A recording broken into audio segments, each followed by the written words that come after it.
white to play and win.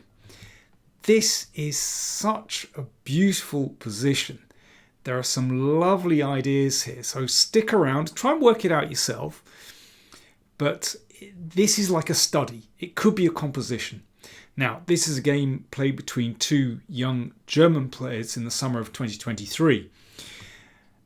And Christian Gloeckler, playing white, almost gets it right, but not quite. So let's just take a look at this position. Let's try and take it all in. So you can see that white at the moment is 2 pawns down.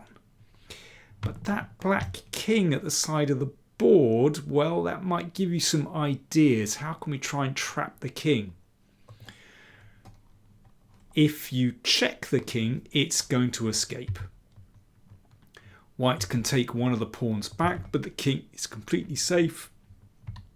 And, well, even after this, I'd say black has some winning chances here because this is very secure. The bishop looks like a very strong piece. And you never know, that pawn could whiz down the board. So simply checking the king with rook h7 is no good. Okay, what if we try and trap the king at the side of the board? So what about f4? Interesting. Now there's actually a threat. Rook h7 mate. However, there's a good defense. Rook takes g3. King moves. And now the king just advances up the board. And after the check, it escapes to this square. The black king is completely safe. And black would be winning. Okay, let's come back. So what do we play with white? Well, there is a brilliant idea, very unexpected. g4 is a winning move. Well, that looks a bit odd, doesn't it? What is the point of that? And what exactly is the threat? Okay, well, let's see. Let's play bishop takes g4. Let's find out what this is all about. Well, in that case, white then plays f4. The threat is rook h7. We've seen that before, but there is a difference. Difference is that the g4 square is taken by the bishop. So if the king tries to escape, can't get out. Rook h7 is actually mate. That's why g4 was played. Okay, surely there's something better. Can't black's king escape? Okay, let's try rook g3. Well, actually, white's king escapes the checks. And yeah, there's no way out. I mean, you can give up the rook, but actually this is winning easily for white with the extra rook. Okay, let's come back to g4. So this is the clever idea. So basically it takes away the g4 square. And the threat, well, let's see. The threat is f4 and then rook h7 mate. Okay, let's try king g5. Is this a better defense? White then plays, well, I'll hand it over to you. What should white play now? In fact, the king is not escaping.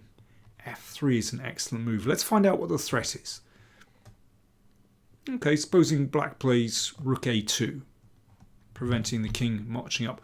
Well, now knight e6 check, g5, and the king has been caught again. That pawn move f3 covers the g4 square again. Okay, so after f3, is there anything else? Okay, what about bishop takes g4? Well, once again, the g4 square has been taken from black, or black has actually taken the square himself, but that's the same mate, rook h7. And finally, well, yes, you can give up the rook again, but this is actually winning very easily. For example, like this, yeah. White's a rook up and can control the pawns really easily. And I think that just about covers all the variations. So the key move here is g4, very unexpected, threatening f4 and rook h7 mate. Well, what happened in the game? Well, actually, I think Christian Gloeckler saw this idea and he tried to employ it in another way. He played king h2, threatening the bishop, which retreated c8. And then he played g4. If that pawn is taken, then it's the same idea as we had before. f4, rook h7. So it seems to me he found the same idea. The only problem is it doesn't quite work. King g5 was played. f3, it looks very similar, but it's not the same. It's not the same. Black has a way out. Rook a2, check. Now, if the king goes back, simply rook c2 hangs on to that pawn and makes way for the a pawn. White cannot make progress here. You can't get at the king. In the other line, knight e6 check was possible because the bishop was on h3, shut out.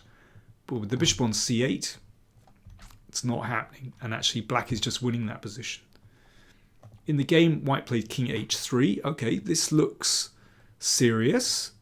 So there is a threat to play f4, but bishop takes g4, check. Pawn takes, rook a3 check, check, another check, another check. And black actually, I mean, black could have kept checking, but actually played king takes g4. Now, this should be a draw, but actually white even went on to lose this position, even with an extra piece. So I think white was very unlucky here because, as I said, I think, he saw this clever idea, but didn't get it quite right. Very unlucky. And the correct move, I repeat, is g4, which leads to a winning position for white. Beautiful position.